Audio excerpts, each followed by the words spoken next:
పత్రికా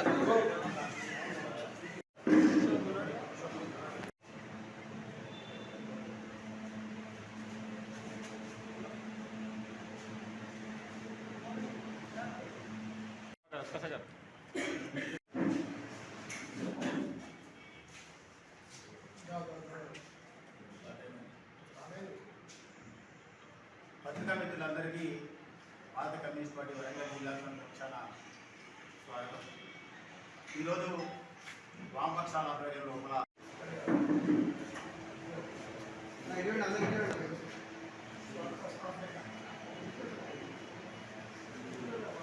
ప్రభుత్వ భూములలో గుడిసెలేస్తున్న వారికి పట్టాలిచ్చి పక్క గృహాలు కట్టిస్తామని ఈ రాష్ట్ర ప్రభుత్వం బాహాటంగా ప్రకటించింది.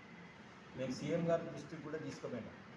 మీరు కొత్త వేయకండి, పాత వాటికి మేము అర్హులైన వాళ్ళకి పట్టాలు ఇచ్చి పక్క గృహాలు కట్టిస్తా అన్న మాట మీద ఈ ప్రజాప్రభుత్వం ఏమాత్రం లేదు. మొన్న గుళ్ళ సింగారం లోపల విచక్షణారహితంగా మహిళలను చూడకుండా, లోపల బియ్యం చూడకుండా, సామాన్లు చూడకుండా బుల్డోజర్లు పెట్టి మొత్తం నేలమట్టం చేసింది. ఇదెక్కడిది బుల్డోజర్ ప్రభుత్వం? మనం బుల్డోజర్ ప్రభుత్వం అని బీజేపీని మనం బాటంగా అంటా ఉన్నాం. ఈ తెలంగాణ రాష్ట్రం ఏర్పడిన తర్వాత ఇది చాలా విపత్కరమైన పరిస్థితి. హింసల మీద దాడులంటే అందుకోసం ఈరోజు ఒక కార్యాచరణ తీసుకున్నాం.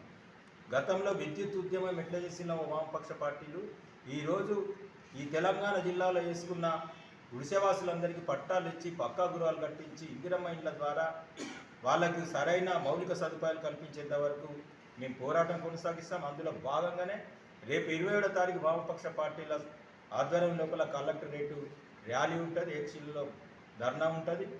దాని తర్వాత ముట్టడి కార్యక్రమం జూలైలో 1వ తారీఖు ముట్టడి కార్యక్రమం కలెక్టర్ ఆఫీసులో ముందు ఉంటుంది. ఈ ప్రభుత్వాలు పేదలకు పెద్ద ఎత్తున అన్యాయం చేస్తుంది, మోసాలు చేస్తుంది. గతంలో టీఆర్ఎస్ ప్రభుత్వం, ఇప్పుడు ఉన్నటువంటి కాంగ్రెస్ ప్రభుత్వం కూడా ఈ రెండింటికి ఏమాత్రం తేడా లేకుండా ప్రజల పట్ల కక్ష సాధింపు ధోరణితో అంచివేసేటువంటి ప్రయత్నాలు చేస్తుంది. గతంలో టీఆర్ఎస్ ప్రభుత్వం మా పాలనలో అందరికీ ఇళ్ల స్థలాలు ఇస్తాం, డబుల్ బెడ్రూమ్ ఇల్లు కట్టిస్తామని హామీ ఇచ్చారు, అధికారంలోకి వచ్చారు. తర్వాత కాంగ్రెస్ కూడా పేదలందరికీ ఇందిరమ్మ ఇల్లు కట్టిస్తాం అని చెప్పారు. ఆ రకంగా కాంగ్రెస్ ప్రభుత్వం కూడా అధికారంలోకి వచ్చింది. అప్పుడు ఉన్నటువంటి టీఆర్ఎస్ ప్రభుత్వం కానీ ఇప్పుడు ఉన్నటువంటి కాంగ్రెస్ ప్రభుత్వం కానీ ఇచ్చిన మాట నిలుపుకోకుండా పేదల గుడిసెల్ని తీసేస్తూ చాలా దుర్మార్గంగా వ్యవహరిస్తున్నటువంటి పరిస్థితి ఉంది.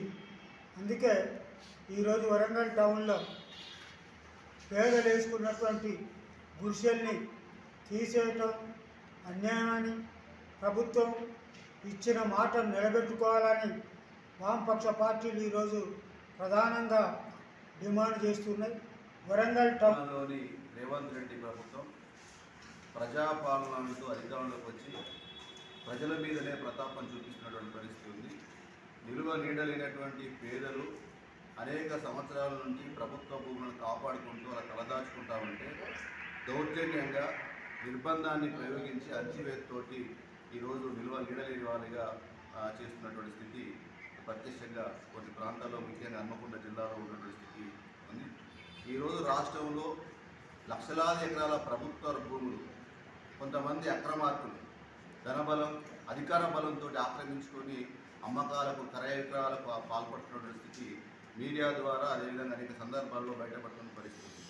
అట్లాంటి వాళ్ళ మీద తమ ప్రతాపాన్ని చూపించకుండా పేదలు 60 గజాలు, 40 గజాలు, 50 గజాలలో తలదాచుకుంటా ఉంటే ఈ రకంగా ఈరోజు తొలగించడం అనేటువంటిది చాలా అన్యాయం. దీన్ని తీవ్రంగా ఖండిస్తూ ఉన్నాం. ఈరోజు రాష్ట్రంలో కానీ లేదా వరంగల్ జిల్లాలో కానీ ఈరోజు ల్యాండ్ బ్యాంక్ ఏర్పాటు చేస్తామని చెప్పేసి చెప్తా ఉన్నాం. ల్యాండ్ బ్యాంక్ ఏర్పాటు చేయాలని చెప్పేసి అంటే అనర్హుల ఆధీనంలో ఉన్నటువంటి ప్రభుత్వ అసైన్ భూములను లేదా గ్రీన్ ల్యాండ్ భూములను గుర్తించి స్వాధీనం చేసుకోవాలి తప్ప పేదల స్వాధీనమైన భూములను ఈరోజు స్వాధీనం చేసుకోవడం అనేటువంటిది సరైనది కాదు. ఈ ప్రభుత్వానికి పేద ప్రజల మీద ఏమాత్రం చిత్తశుద్ధి ఉన్నా ఏదైతే హామీ ఇచ్చారో 6 గ్యారెంటీలో భాగంగా గృహలక్ష్మి స్కీమ్లో ఇందిరమ్మ ఇల్లు ఇస్తామని ఏదైతే హామీ ఇచ్చారో ఆల్రెడీ ఇప్పటికే చేసుకున్న వాళ్ళందరి పేదలకు సంబంధించినటువంటి ఇంటి స్థలాలను రెగ్యులేట్ చేయాల్సిన అవసరం ఉంది. అక్కడే ఇందిరమ్మ ఇల్లు కూడా కట్టించాలని చెప్పేసి అని మేము డిమాండ్ చేస్తా ఉన్నాం. లేక